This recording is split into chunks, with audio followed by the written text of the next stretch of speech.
नमस्कार, स्वागत आपका हरियाणा न्यूज 24 पर। मैं हूं प्रिंस लांबा।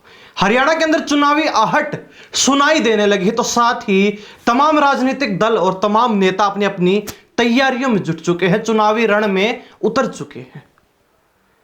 अब अगर बात करें बीजेपी की, तो बीजेपी अपनी पॉलिटिक्स को, अपनी राजनीति को दो तरीके से करने का काम कर रही है। अगर हरियाणा लेवल की बात करें, यानी कि विधानसभा चुनाव की बात करें, तो BJP Jat versus non Jat की पॉलिटिक्स पर काम कर रही है।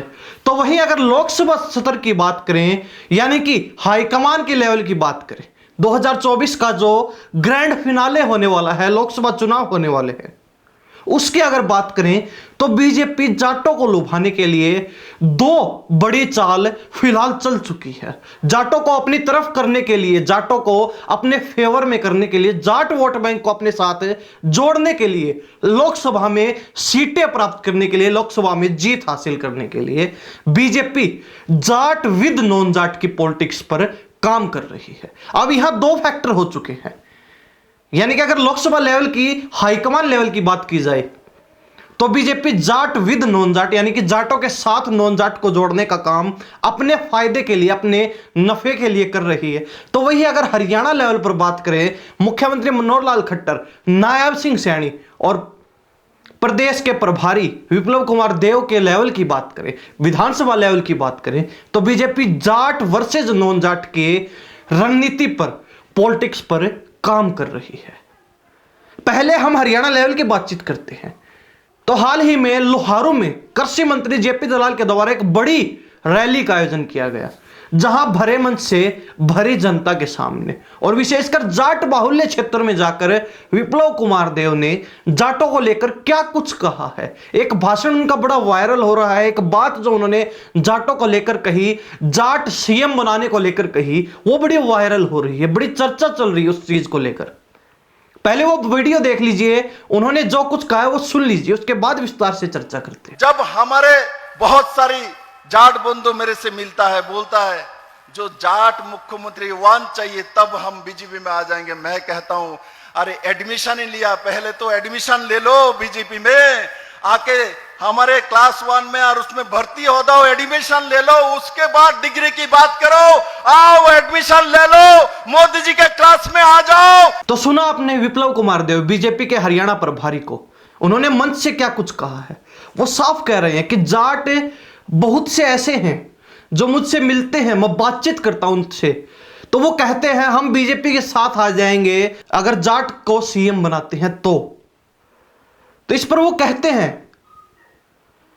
कि जाटों पहले बीजेपी में एडमिशन तो ले लो, पहली क्लास में एडमिशन तो ले लो, उसके बाद डिग्री की, यानी कि उसके बाद मुख्यमंत्री बनने की बातचीत करेंगे। अगर विप्लव कुमार देव की बातचीत पर, उनकी बातों पर, उनके कहे शब्दों पर विचार किया जाए तो उन्होंने एक संकेत तो यह दे दिया है कि 2 कार्यकाल हो चुके हैं, तीसरे कार्यकाल में फिर जाट समाज को, जाट वर्ग को, जाट वोट बैंक को इंतजार करना होगा, क्योंकि अब की बार भी जाट सीएम नहीं बनने वाला है। और यह लगभग तय माना जा रहा है, क्योंकि जिस प्रकार मुख्यमंत्री मनोहर लाल खट्टर हाईकमान से मिल रहे हैं और गृह मंत्री अमित शाह भी अभी हाल ही में हरियाणा में पहुंचे, मुख्यमंत्री मनोहर लाल खट्टर के साथ काफी समय उन्होंने बिताया, कार्यक्रमों के अंदर भी, मुख्यमंत्री निवास चंडीगढ़ पर भी, जिसके बाद से यह तय माना जा रहा है कि तीसरी बार मुख्यमंत्री मनोहर लाल खट्टर को प्रदेश की कमान मुख्यमंत्री के रूप में मिलने वाली है। उनकी अगुवाई में ही बीजेपी पूरे प्रदेश के अंदर चुनाव लड़ने वाली है, प्रत्येक विधानसभा क्षेत्र पर 90 की 90 सीटों पर। और ऐसा ही कुछ समय पहले भी देखा गया, किस प्रकार जो है BJP Jat versus non Jat की पॉलिटिक्स पर हरियाणा के अंदर काम कर रही है। जैसे ही प्रदेश अध्यक्ष ओम प्रकाश धनखड़ को उस पद से हटाकर वहां पर नायब सिंह सैनी, जो पिछड़ा वर्ग से आते, पिछड़ा वर्ग के नेता हैं, उनको प्रदेश अध्यक्ष बनाया जाता है, मुख्यमंत्री के बड़े खासम खास बताए जाते हैं। तो वहीं बात करें मुख्यमंत्री मनोहर लाल खट्टर की भी, वो भी नॉन जाट वर्ग से आते हैं, यानी कि मुख्यमंत्री और दूसरा प्रदेश के अंदर सबसे बड़ा पद प्रदेश अध्यक्ष बीजेपी के, वो भी नॉन जाट बैकग्राउंड से। जाट समाज को कोई खास भूमिका हरियाणा के अंदर फिलहाल नहीं दी गई बीजेपी की तरफ से। तो एक लिहाज से, एक तरीके से अगर बात करें तो कहीं ना कहीं बीजेपी जाटों के अलावा पिछड़ा वर्ग के वोट बैंक को ज्यादा महत्व दे रही है, उन लोगों को अपने साथ जोड़ने का अधिक काम कर रही है। कहीं ना कहीं नायब सिंह सैनी को कमान देकर बीजेपी ने यही अनुमान लगाया है, यही कदम उठाया है कि जाटों के अलावा, जाटों को छोड़कर, जाट समाज को छोड़कर पिछड़ा वर्ग के तमाम जो है वर्गों को अपने साथ जोड़ा जाए, उस वोट बैंक को अपने पास आकर्षित किया जाए, लुभाया जाए। अब अगर बात करें लोकसभा को लेकर, तो वहां BJP Jat with non Jat politics पर काम कर रही है। वो कैसे? क्योंकि हाल ही में बीजेपी ने दो बड़ी चालें चलकर जाट वोट बैंक को, जाटों को अपनी तरफ आकर्षित करने का, लुभाने का काम किया है। पहला, उप राष्ट्रपति जगदीप धनखड़ का मामला। किस प्रकार जो है चर्चा में पिछले काफी दिनों से यह मामला चल रहा है और हर जगह जो है बीजेपी इस मामले को चुनावी मुद्दा बनाकर आने वाले समय के लिए बड़े अच्छे तरीके से, बड़े जो है सलीके से इस्तेमाल कर रही है। दिल्ली की बात करें, यूपी की बात करें, पंजाब, राजस्थान, हरियाणा, हर स्टेट में, पूरे भारत के अंदर उपराष्ट्रपति जगदीप धनखड़ की मिमिक्री वाले मामले को बीजेपी ने विपक्ष के खिलाफ एक बड़े हथियार के रूप में इस्तेमाल किया है। एक अच्छा प्रहार विपक्ष के ऊपर किया है, एक अच्छा प्रयास उनका जाटों को, जाट वोट बैंक को अपनी तरफ लुभाने के लिए, अपने साथ जोड़ने के लिए उनका रहा है। कांग्रेसियों ने आज हमारे उपराष्ट्रपति जगदीप धनखड़ जी संवैधानिक पद में बैठे हुए हैं।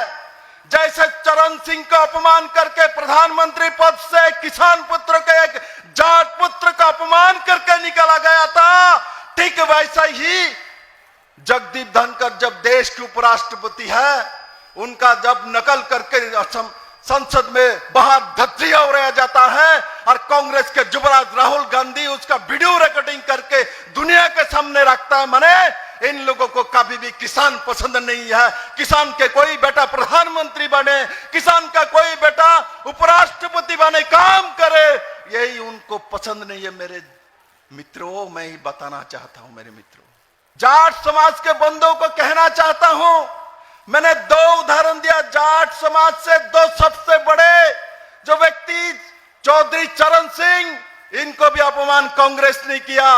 दूसरा, हमारा उपराष्ट्रपति जगदीप धनखड़ को भी अपमान करने का काम कांग्रेस ने किया, कांग्रेस के युवराज ने किया। अब बात करें पहलवान वर्सेज ब्रिजभूषण का मामला। आपको पता, पिछले काफी समय से पहलवानों का ब्रिजभूषण शरण सिंह के खिलाफ बहुत बड़ा एक मामला चल रहा है और फिलहाल WFI यानी कि रेसलिंग फेडरेशन ऑफ इंडिया के दोबारा चुनाव होते हैं, नई समिति, नई कार्यकारिणी, नई बॉडी गठित करने के लिए, जिसमें ब्रिजभूषण के करीबी एक व्यक्ति, एक चेहरा चुनाव जीत जाता है, जिससे आहत होकर पहलवान प्रेस कॉन्फ्रेंस बुलाते हैं और उस प्रेस कॉन्फ्रेंस में रोते हुए साक्षी मलिक, जो बहुत प्रसिद्ध पहलवान है, नामी पहलवान है, अनेक बड़े मेडल जीते हैं, ओलंपिक तक मेडल जीते हैं, वो कुश्ती को अलविदा कह देती हैं, कुश्ती को छोड़ देती हैं। उसके बाद पूरा प्रकरण चला, पूरा मामला चला। बजरंग पूनिया की बात करें तो उन्होंने पद्मश्री अपना लौटाने का मन बनाया, वो चल भी दिए पद्मश्री लौटाने के लिए, प्रधानमंत्री से मिलने के लिए निकले, लेकिन उन्हें मिलने नहीं दिया गया, जिसके तहत उन्होंने पद्मश्री को वहीं फुटपाथ पर पीएम आवास के सामने रख दिया। और लगातार ये मामला चल रहा है, ये बातें आ रही थी कि ब्रिजभूषण शरण सिंह ने अपना एक बयान दिया, दबदबा तो रहेगा, दबदबा है, था और आगे भी रहेगा, लेकिन जैसे जो पहलवानों ने कदम उठाया उसके दबाव में आकर सरकार को बड़ा फैसला लेना पड़ा, बड़ा निर्णय उठाना पड़ा और खेल मंत्रालय ने तुरंत प्रभाव से WFI की नई बॉडी को और उनके द्वारा जो लिए गए फैसले थे उनको निलंबित कर दिया, पूरी जो कार्यकारिणी को निलंबित कर दिया, सस्पेंड कर दिया। तो ये दूसरी चाल जाटों को लुभाने के लिए, क्योंकि पहलवान जो लगभग ज्यादातर पहलवान जाट समाज से आते हैं, जाट वर्ग से आते हैं और कहीं ना कहीं उनका एक बहुत बड़ा विवाद तमाम पहलवानों का ब्रिजभूषण के खिलाफ चल रहा था, जिसमें WFI की जो नई बॉडी थी उसको निलंबित करने के बाद कहीं ना कहीं बीजेपी ने ये फायदा उठाया है, अपने नफे के लिए कदम उठाया है। तो ऊपरी लेवल पर लोकसभा चुनाव को लेकर, 2024 में होने वाले चुनाव को लेकर बीजेपी के दो बड़ी चाल, जाटों को लुभाने के लिए, अपने साथ जोड़ने के लिए, यानी कि ऊपरी लेवल पर अगर बात करें तो BJP Jat with non Jat की पॉलिटिक्स पर काम कर रही है। पहली चाल उपराष्ट्रपति जगदीप धनखड़ का मामला, तो वही दूसरी चाल बृजभूषण वर्सेज पहलवानों का मामला। दोनों में बड़ा निर्णय लेकर, बड़ा फैसला करके दोनों मामलों को बीजेपी ने अपने फायदे के लिए बड़े अच्छे तरीके से, बड़े सलीके से इस्तेमाल करने का काम किया है, अपने नफे के लिए इस्तेमाल करने का, उपयोग करने का, प्रयोग करने का काम किया है। क्योंकि बीजेपी ऊपरी लेवल पर बिल्कुल नहीं चाहती है कि 2024 के चुनाव में उन्हें लोकसभा चुनाव के अंदर किसी भी प्रकार की, किसी भी बड़ी समस्या का, बड़े मुद्दे का, बड़ी दिक्कत का नुकसान उठाना पड़े, हानि उठानी पड़े,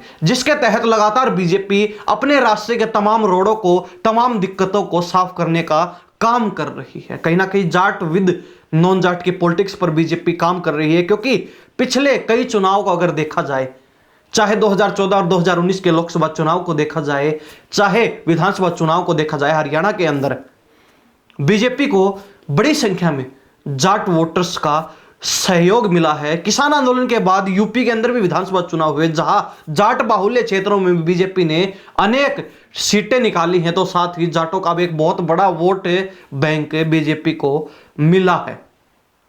अब इन हालातों में बीजेपी नहीं चाहती है कि वो बड़े संख्या में वोट बैंक उनसे खिसके, उनसे दूर हो, उनसे दूरियां बना ले, उनके खिलाफ जाने का काम करे, जिसके तहत बीजेपी ने चालें चलनी शुरू कर दी हैं, अपने पास से फेंकने शुरू कर दिए हैं। लोकसभा चुनाव को लेकर जाटों को अपने साथ जोड़ने का, अपने साथ लेकर चलने का काम बीजेपी कर रही है। लेकिन हरियाणा लेवल पर बीजेपी साफ तौर पर जाट वर्सेज नॉन जाट की पॉलिटिक्स पर काम कर रही है। पहले ओम प्रकाश धनखड़ जो प्रदेश अध्यक्ष थे, जाट समाज से आते हैं, जाट समाज के बड़े लीडर थे, बड़े चेहरे थे, उनको हटा दिया जाता है। तो वहीं फिर मंच के माध्यम से अनेक संबोधनों का, अनेक शब्दों का प्रयोग जाट समाज के लिए किया जाता है। यानी कि एक पूरा माहौल जाट वर्सेज नॉन जाट की पॉलिटिक्स के लिए बीजेपी के द्वारा क्रिएट किया जा रहा है। नायब सिंह सैनी को प्रदेश अध्यक्ष बनाने के बाद लगातार BJP non Jat vote bank को अपने साथ बड़ी संख्या में जोड़ने का पूरा प्रयास करे, भरपूर प्रयास